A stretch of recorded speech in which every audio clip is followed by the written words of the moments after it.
Hello and welcome guys. दोस्तों, code reusability की जब भी बात आती है तो हम लोग सोचते हैं कि कोई ऐसा तरीका मिल जाए जिसे यूज करना भी आसान हो और हमारी ऐप की परफॉर्मेंस पे भी कोस्ट ना करे। तो इसीलिए मैं आज लेके आया हूं एक बहुत ही स्पेशल वीडियो जिसमें हम देखेंगे एंगुलर का एक बहुत ही स्पेशल टॉपिक जो कि है एनजी टेम्पलेट आउटलेट। तो चलिए देखते हैं इस वीडियो को।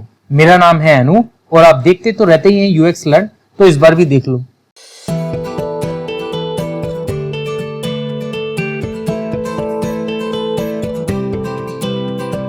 Welcome back. दोस्तों, आज हम देखेंगे एंगुलर का एक बहुत ही इंपॉर्टेंट, यूजफुल और इंटरेस्टिंग टॉपिक जो कि है एनजी टेम्पलेट आउटलेट। अब इसका यूज क्या है? तो इसको हम यूज करते हैं कोड रीयूजेबिलिटी के लिए। तो अब हम चलते हैं अपने कोड में। अब दोस्तों, आप लोगों ने एनजी टेम्पलेट के बारे में सुना होगा। जैसा कि मैं यहाँ पे बना लेता हूँ एक एनजी टेम्पलेट और इसके अंदर मैं लिख देता हूँ this is NG template text. अब हम इसको रन करके देखते हैं तो यहाँ पे वो हमें दिखाई नहीं दे रहा। तो मैं अगर लिखूं ng if true तो अब यहाँ पे ये शो हो रहा है। या फिर मैं कोई प्रॉपर्टी बना के भी इसको यहाँ ट्रू या फॉल्स कर सकता हूँ। और यहाँ पे हमें स्टार लगाने की जरूरत नहीं है क्योंकि ng टेम्पलेट खुद ही एक ऐसा डायरेक्टिव है जो कि एक स्ट्रक्चरल डायरेक्टिव है। तो ये ऑलरेडी यहाँ से हाइड रहता है डोम से।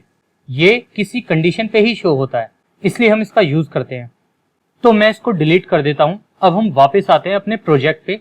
अब यहाँ पे मैंने एक पेज बनाया हुआ है टेस्टिमोनियल का और जैसा आप यहाँ देख सकते हैं मैंने 6 कॉलम लिए हुए हैं, 1 2 3 4 5 6। तो फिलहाल इन सब कॉलम में सेम कंटेंट है। इसका कोड मैं आपको दिखा देता हूं एक बार। ये हमारी रो है और ये हमारा पहला कॉलम है, ये हमारा दूसरा कॉलम और इसी तरह से बाकी के कॉलम्स हैं। इनमें सब में सेम कंटेंट है। तो इसमें क्या है, एक ये पैराग्राफ है और एक ये यूजर का ब्लॉक है। अब इस यूजर के ब्लॉक में आप देख सकते हैं एक इमेज आ रही है, एक नेम आ रहा है और एक ईमेल आ रहा है और सभी में ये सेम ही आ रहा है। और इसके अलावा अगर हम देखें, हम जब भी किसी वेबसाइट या एप्लीकेशन पे काम करते हैं तो वहां पे बहुत सारी चीजें ऐसी होती हैं जो हमें बार बार रिपीट करनी पड़ती हैं। तो जैसा कि आपने बहुत सारी साइट में देखा होगा कि एक सब्सक्राइब नाउ का एक बॉक्स होता है और उस सेम बॉक्स को वो जगह जगह रिपीट करते हैं। और उसी टाइप से अगर कोई शॉपिंग कार्ट है या फिर कोई कोर्स की साइट है तो जगह जगह ज्वाइन नाउ का ब्लॉक होता है या फिर सब्सक्राइब नाउ या फिर शॉप नाउ। तो इस टाइप के ब्लॉक होते हैं जो जगह जगह सेम रिपीट होते हैं। तो उसके लिए हम एनजी टेम्पलेट आउटलेट का यूज कर सकते हैं। तो जैसा आप यहाँ देख सकते हैं, यहाँ पे 6 ब्लॉक हैं और 6 ब्लॉक में 6 यूजर के ब्लॉक हैं। तो मैं इन 6 यूजर के ब्लॉक के लिए अब यहाँ पे यूज करूंगा एनजी टेम्पलेट आउटलेट। अब यहाँ पे एनजी टेम्पलेट आउटलेट को यूज करने का एक रीजन ये है कि ये जो 6 ब्लॉक हैं, अगर इसमें मुझे सब में नेम चेंज करना है या फिर ईमेल या फिर इमेज, तो मुझे सब में जाके चेंज करना पड़ेगा। तो उसके सॉल्यूशन के लिए हम यहाँ पे यूज कर सकते हैं एनजी टेम्पलेट आउटलेट। अब हम चलते हैं अपने कोड में। तो सबसे पहले हम क्या करते हैं, यहाँ पे ये जो यूजर का ब्लॉक है इसको हम यहाँ से करते हैं कट। अब सेव करते हैं और चेक करते हैं तो पहले वाले में से ये गायब हो गया। अब मैं क्या करता हूँ, सबसे ऊपर जाता हूँ या फिर सबसे नीचे एंड में बना लेता हूँ एनजी टेम्पलेट और इसके अंदर वो यूजर का ब्लॉक पेस्ट कर देता हूँ। अब ये हमारे यूजर का ब्लॉक है तो मैं यहाँ क्या करता हूँ, हैश देके लिख देता हूँ यूजर, टेम्पलेट रेफरेंस वेरिएबल लगा देता हूँ यूजर। अब इसके बाद फर्स्ट वाले ब्लॉक में जहां से ये मैंने कट कर लिया था, मैं यहाँ क्या करता हूँ, एक डिव ले लेता हूँ और यहाँ लिख देता हूँ स्टार एनजी टेम्पलेट आउटलेट। और इसके अंदर मैं क्या करता हूँ, मैंने यहाँ क्या लिया था एनजी टेम्पलेट के लिए टेम्पलेट रेफरेंस वेरिएबल यूजर, तो मैं यूजर को कॉपी करता हूँ और यहाँ पेस्ट कर देता हूँ। बस हमें इतना ही करना है। तो दोस्तों, आपने देखा यहाँ पे फर्स्ट वाले कॉलम में ये जो यूजर का ब्लॉक है ये आ रहा है अब एनजी टेम्पलेट आउटलेट से। अब यहाँ पे हमने इसको डिव में लगाया है तो हम चाहें तो यहाँ पे डिव की जगह एनजी कंटेनर भी ले सकते हैं क्योंकि एनजी कंटेनर डोम में अपना कोई स्पेस नहीं बनाता। अगर हम डिव लेंगे तो डिव डोम में रेंडर होगा, पर एनजी कंटेनर अगर हम लेंगे तो एनजी कंटेनर डोम में अपना कोई भी स्पेस नहीं लेगा। तो इस टाइप की कंडीशन के लिए हमें यूज करना चाहिए एनजी कंटेनर। अब हम चेक करते हैं तो वही सेम रिजल्ट है। मैं क्या करता हूँ, सब में से ये यूजर को डिलीट कर देता हूं। अभी हम सेव करके चेक करते हैं, तो अब सब में से वो यूजर का ब्लॉक डिलीट हो गया है। अब मैं क्या करता हूं, जो मैंने फर्स्ट वाले के लिए किया है वो मैं और सभी के लिए कर लेता हूं। तो मैं इस ng टेम्पलेट वाले ng कंटेनर को कॉपी करता हूं और सब में पेस्ट कर देता हूं। अब मैं चेक करता हूं, तो अब यहाँ पे सब में ये यूजर का ब्लॉक ng टेम्पलेट आउटलेट की हेल्प से शो हो रहा है। अब अगर इसमें हमें कोई चेंज करना होगा तो वो हमें सिर्फ एक ही जगह करना होगा, और वो हमें कहाँ करना होगा, ng टेम्पलेट में। तो यहाँ पे नेम में मैं क्या कर देता हूँ, अनूप शर्मा। तो अब आपने देखा यहाँ पे सब में अनूप शर्मा लिखा आने लग गया। मैं अगर इमेज चेंज करूं, यहाँ पे 1 की जगह मैं अगर 5 कर देता हूं, तो यहाँ पे सब में इमेज चेंज हो गई और सब में ये काम एक साथ हो गया। हमें बार बार हर एक ब्लॉक में जाके चेंज नहीं करना पड़ा। अब दोस्तों, आप लोगों में से बहुत लोगों के माइंड में ये सवाल जरूर आ रहा होगा कि ये काम तो हम कंपोनेंट बना के भी कर सकते हैं, तो फिर हमें ng टेम्पलेट आउटलेट की क्या जरूरत है। तो इसका जवाब है हाँ, कि हम ये काम कंपोनेंट बना के भी कर सकते हैं। पर मान लीजिए कि ये यूजर का ब्लॉक हमें सिर्फ इसी पेज पे चाहिए और पूरे प्रोजेक्ट में हमें इसकी कहीं भी जरूरत नहीं है। तो उस केस में अगर हम कंपोनेंट बनाएंगे तो वो ठीक नहीं होगा, क्योंकि उस कंपोनेंट की हमें पूरी एप्लीकेशन में कहीं भी जरूरत नहीं पड़ेगी सिवाय इस पेज की। तो जब हमें ये यूजर का ब्लॉक सिर्फ इसी पेज पे चाहिए और इसमें ऐसा कुछ खास लॉजिक भी नहीं है, तो हम इसका कंपोनेंट बनाने से अच्छा इसे ng टेम्पलेट आउटलेट के थ्रू रीयूज कर सकते हैं। अब दोस्तों, इस पॉइंट ऑफ टाइम पे आप लोगों के माइंड में एक सवाल और आ रहा होगा कि क्या हम किसी भी स्पेसिफिक ng टेम्पलेट आउटलेट वाले ब्लॉक का डेटा चेंज कर सकते हैं। जैसे कि हमारा थर्ड वाला यूजर ब्लॉक है, हम इसका डेटा चेंज कर सकते हैं, इसका नेम, ईमेल या इमेज। सिर्फ अगर हमें इसी वाले का करना हो तो क्या हम ये कर सकते हैं? तो इसका जवाब है हाँ, हम ये भी कर सकते हैं। और वो कैसे कर सकते हैं, हम देखते हैं चल के कोड में। अब दोस्तों, अगर हमें ng टेम्पलेट में कोई भी डेटा अगर पास करना होता है तो उसका एक सिंटैक्स होता है। उसके लिए हमें यहाँ पे लिखना होता है लेट। अब जैसे ये नेम है तो मैं यहाँ लिख देता हूँ लेट हाइफन नेम, और उसके बाद इज इक्वल टू कर देंगे हम नेम। तो ये वाला जो नेम है वो चला जाएगा यहाँ पे, हम लिखेंगे डबल कर्ली ब्रेसेस में नेम। और इसके बाद हमें क्या करना है, हम चलते हैं फर्स्ट वाले ng कंटेनर में। हमें यूजर के बाद देना है सेमीकोलन और लिखना है कॉन्टेक्स्ट, और उसके बाद देना है कोलन। अब कॉन्टेक्स्ट का एक ऑब्जेक्ट बनेगा, तो मैं इसको ब्रेक कर लेता हूं ताकि ये ठीक से रीडेबल रहे। तो कॉन्टेक्स्ट में हम क्या दे देते हैं, नेम, और नेम में मैं क्या दे देता हूं, जॉन। तो दोस्तों, ये आपको समझ आया हमें क्या करना है। हमने जहां पे अपना स्टार ng टेम्पलेट आउटलेट लिया है वहां पे हमें यूजर के बाद देना है सेमीकोलन और उसके बाद हमें लिखना है कॉन्टेक्स्ट। ये कॉन्टेक्स्ट ऐसे ही रहेगा, ये चेंज नहीं हो सकता। और कॉन्टेक्स्ट में हमें देना है एक ऑब्जेक्ट, और ऑब्जेक्ट में हमें देने हैं की वैल्यू पेयर। तो हमारी की क्या है, नेम, और उसकी वैल्यू क्या है, जॉन। तो ये नेम की कहाँ चली जाएगी, यहाँ पे ng टेम्पलेट में हमने लिखा है let name is equal to name, तो ये वही नेम है। मैं एक काम करता हूँ, यहाँ पे लेट नेम के बाद जो मैंने नेम लिखा है यहाँ पे मैं लिख देता हूँ ng नेम, ताकि आपको कोई कंफ्यूजन ना रहे। तो ng नेम में यहाँ से कॉपी करता हूँ और यहाँ पास कर देता हूँ। अब हम चेक करते हैं। तो दोस्तों, आपने देखा वो जो हमने ng टेम्पलेट में कॉन्टेक्स्ट बनाया था जिसके ऑब्जेक्ट में हमने दिया था ng name is equal to John, वो अब हमें यहाँ पे शो हो रहा है फर्स्ट वाले में। मैं यहाँ पे लिख देता हूँ जॉन DOE, तो यहाँ पे आ गया जॉन DOE। तो मैंने यहाँ पे ng नेम आपको समझाने के लिए लिखा था, मैं वापस यहाँ पे नेम कर देता हूँ। तो let name is equal to name. तो अब आपने देखा यहाँ पे पहले वाले में तो नेम आ गया और बाकी सब में से नेम गायब हो गया। अब ऐसा क्यों हुआ, क्योंकि यहाँ पे हमने एक डायनेमिक वेरिएबल नेम पास कर रखा है। तो हम क्या करते हैं, तो यहाँ पे हम एक कंडीशन भी लगा सकते हैं कि अगर नेम हो तो क्या दिखाए, नेम, और एल्स में अनूप। अब हम चेक करते हैं। तो आपने देखा जहां पे हमने नेम दिया था जॉन DOE, वहां पे तो नेम आ रहा है, और जहां पे नहीं दिया था वहां सब में आ रहा है अनूप। तो हम ये भी कर सकते हैं इसमें।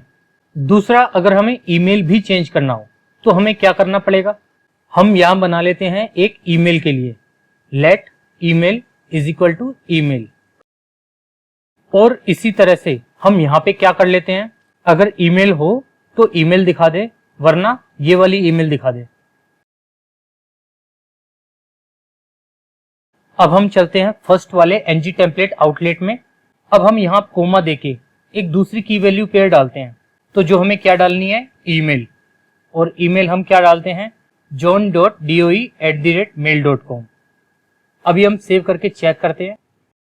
तो अब आपने यहाँ पे देखा फर्स्ट वाले में क्या आ रहा है, john.doe@mail.com, जो कि हमने फर्स्ट वाले ng टेम्पलेट आउटलेट में डाला था। और बाकी सब में क्या आ रहा है, leoryan@mail.com। जिनके लिए हमने ईमेल नहीं दिया वहां पे ये आ रहा है। अब दोस्तों हम इमेज के लिए भी इसी टाइप से कर लेते हैं। तो हम क्या करते हैं, let img is equal to img, और मैं इसी तरह से क्या करता हूं, ये यहां से कॉपी करता हूं और यहां पेस्ट करता हूं, और ये इमेज का URL यहां से कट करता हूं और यहां पेस्ट कर देता हूं, और यहां पे नेम की जगह मैं लिख देता हूं img, दोनों जगह। और उसके बाद हमें क्या करना पड़ेगा, हम चलते हैं अपने फर्स्ट वाले ng टेम्पलेट आउटलेट में। अब हम यहाँ एक की वैल्यू पेयर और बनाते हैं, जो क्या होगा, इमेज के लिए। तो हम लिखते हैं img और यहाँ पास कर देते हैं इमेज का URL। हम 5 की जगह यहाँ पे 1 कर देते हैं। अभी हम चेक करते हैं। तो अब आपने यहाँ पे देखा फर्स्ट वाले में इमेज चेंज आ रही है जो कि हमने डाली थी, और बाकी सब में बाय डिफॉल्ट वाली इमेज आ रही है जो ng टेम्पलेट से आ रही है। अब दोस्तों एक चीज और होती है इसमें, इम्प्लिसिट। इम्प्लिसिट क्या होता है, डिफॉल्ट होता है। अब मैं यहाँ पे लिख देता हूं $इम्प्लिसिट। तो उसके बाद क्या होगा, यहाँ पे मैंने जो let name is equal to name दिया है, अब मुझे इज इक्वल टू नेम देने की जरूरत नहीं है, मुझे सिर्फ देना है लेट नेम। तो ये ऑटोमेटिकली इम्प्लिसिट में हम जो भी देंगे तो ये ऑटोमेटिकली उठा लेगा। तो यहाँ पे हमें नेम मिल जाएगा, हमें इज इक्वल टू और नेम देने की कोई जरूरत नहीं है, वो ऑटोमेटिकली हमें मिल जाएगा। तो आपने देखा रिजल्ट सेम ही है। अब आप लोग सोच रहे होंगे हमने यहाँ पे इतने सारे बना दिए, let name, let email, let img, ऐसे तो यहाँ पे बहुत सारे हो जाएंगे। तो हम यहाँ पे एक ऑब्जेक्ट भी डाल सकते हैं। मैं क्या करता हूँ, लेट डेटा कर देता हूँ, let data is equal to data, और ये सब यहाँ से हटा देता हूँ। अब यहाँ पे क्या करता हूँ, data.img, यहाँ पे भी data.img, और यहाँ पे data.name, यहाँ पे भी data.name, यहाँ पे data.email, यहाँ पे भी data.email। अब हम चलते हैं ऊपर ng टेम्पलेट आउटलेट वाले में, और इस कॉन्टेक्स्ट के अंदर एक लेते हैं प्रॉपर्टी डेटा, और ये क्या होगा, एक ऑब्जेक्ट। और इन सबको यहाँ से कट करते हैं और इस डेटा के ऑब्जेक्ट के अंदर पेस्ट कर देते हैं। और अब मैं यहाँ से इम्प्लिसिट हटा देता हूँ, नेम दे देता हूँ। अभी हम चेक करते हैं। तो क्या हुआ, फर्स्ट वाले में तो आ रहा है पर बाकी सब में नहीं आ रहा। तो इसके लिए हम एरर देखते हैं कंसोल में। तो यहाँ पे क्या है, can not read property img। अब ऐसा क्यों हो रहा है, क्योंकि ये सब चीजें अब हमने डेटा के अंदर ले ली हैं। तो वो नेम फाइंड कर रहा है तो उसे नेम नहीं मिल रहा। अब यहाँ पे नेम फाइंड हो रहा है या फिर ईमेल या फिर img, तो कुछ भी फाइंड नहीं हो रहा, क्योंकि बाकी के ng कंटेनर में तो हमने ये कॉन्टेक्स्ट ले ही नहीं रखा जो कि डेटा के अंदर है। तो फिलहाल तो पहले हमें ये पता करना है कि डेटा है या नहीं है। अगर डेटा है तभी वो अंदर जाए, नेम, ईमेल या फिर img ले। तो हम क्या करते हैं, यहाँ पे डेटा से पहले क्वेश्चन मार्क लगा देते हैं कि अगर डेटा हो तो इमेज चेक करे, और इमेज हो तो ये दिखा दे। तो हम डेटा से पहले क्वेश्चन मार्क लगा देते हैं सब में। अब हम चेक करते हैं, तो अब यहाँ पे सही आ रहा है। अब दोस्तों हम यहाँ पे ये ऐसे पास कर रहे हैं, हम चाहे तो इस डेटा को यहाँ से कट कर सकते हैं और एक प्रॉपर्टी बना सकते हैं इसकी टाइपस्क्रिप्ट फाइल में। मैं सबसे नीचे बना लेता हूँ यूजर डेटा, और यहाँ पे हमें इस यूजर डेटा के ऑब्जेक्ट में इज इक्वल टू लगाना है। अब हम क्या करते हैं, इस यूजर डेटा को कॉपी कर लेते हैं और यहाँ पे हम कॉन्टेक्स्ट के ऑब्जेक्ट में क्या करते हैं, डेटा कोलन यूजर डेटा। अब हम चेक करते हैं। तो अब आपने देखा फर्स्ट वाले में जो डेटा है ये वो है जो हमने इसकी टाइपस्क्रिप्ट फाइल से इसमें पास किया है, और बाकी सब में वही डिफॉल्ट डेटा आ रहा है जो ng टेम्पलेट में है। तो दोस्तों इस टाइप से ये हमारे लिए काफी यूजफुल हो सकता है। मैं एक काम करता हूँ, इस यूजर डेटा वाले ऑब्जेक्ट को डिलीट कर देता हूँ। मैंने यहाँ पे एक एरे बना रखा है डेटा का, इसमें अलग अलग कंटेंट है सभी ऑब्जेक्ट में, तो मैं इसको यूज कर लेता हूँ। तो इस डेटा को मैं कॉपी करता हूँ तो यहाँ पे मैं डाल देता हूँ यूजर डेटा की जगह डेटा और इसका इंडेक्स डाल देता हूँ 0। अब हम चेक करते हैं तो अब आपने यहाँ देखा अब ये हमारे एरे से आ रहा है। अब हम क्या करते हैं, ये काम सभी के लिए कर लेते हैं। अब मैं क्या करता हूँ, मैं ये कॉपी करता हूँ और इन सब ng टेम्पलेट आउटलेट को इससे रिप्लेस कर देता हूँ और इन सब का इंडेक्स चेंज कर देता हूँ 0 1 2 3 4 5 6, क्योंकि एरे में डेटा इंडेक्स से आता है। अभी हम चेक करते हैं तो दोस्तों अब आपने देखा अब यहाँ पे सभी में अलग अलग डेटा आ रहा है और ये डेटा हमारे टाइपस्क्रिप्ट वाले एरे से बाइंड हो रहा है। तो दोस्तों इस टाइप से हम ng टेम्पलेट आउटलेट को यूज कर सकते हैं रीयूजेबिलिटी के लिए, कोड रीयूजेबिलिटी के लिए। अब मैं आपको एक और चीज दिखाता हूं, यह है हमारा कार्ट पेज। ये एग्जांपल मैंने बहुत पहले क्रिएट किया था। इसमें क्या होता है, हम जिस भी प्रोडक्ट को सिलेक्ट करते हैं वो यहाँ पे आ जाता है। जब हम ऐड टू कार्ट करते हैं तो यहाँ पे ऊपर एक ब्लॉक शो हो रहा है जिसमें लैपटॉप की पिक्चर आ रही है और यहाँ क्या लिखा आ रहा है, laptop is selected and edit in cart, और राइट में चेकआउट बटन भी है।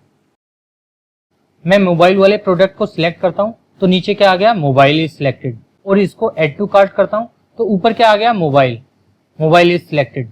मैं जिसको भी सिलेक्ट करके ऐड टू कार्ट करूंगा वो ऊपर आ जाएगा। अब दोस्तों मैं चाहता हूं कि ये वाला जो ब्लॉक है जो ऊपर हमें शो हो रहा है ये ऊपर तो आए पर साथ में हमें नीचे भी शो हो। तो अब इस केस में भी हम ng टेम्पलेट आउटलेट को यूज कर सकते हैं, क्योंकि जो लॉजिक हमने एक बार इस ब्लॉक को बनाने के लिए यूज किया है उसको हम बार बार रिपीट नहीं करना चाहेंगे। तो इसलिए हम यहाँ पे यूज करेंगे ng टेम्पलेट आउटलेट। तो हम चलते हैं इसके कोड में। तो ये है वो बॉक्स जिसको हमने रिपीट करना है ऊपर और नीचे। तो मैं इसको यहाँ से करता हूँ कट। अब या तो सबसे ऊपर बना लेता हूँ या फिर हम सबसे नीचे भी बना सकते हैं।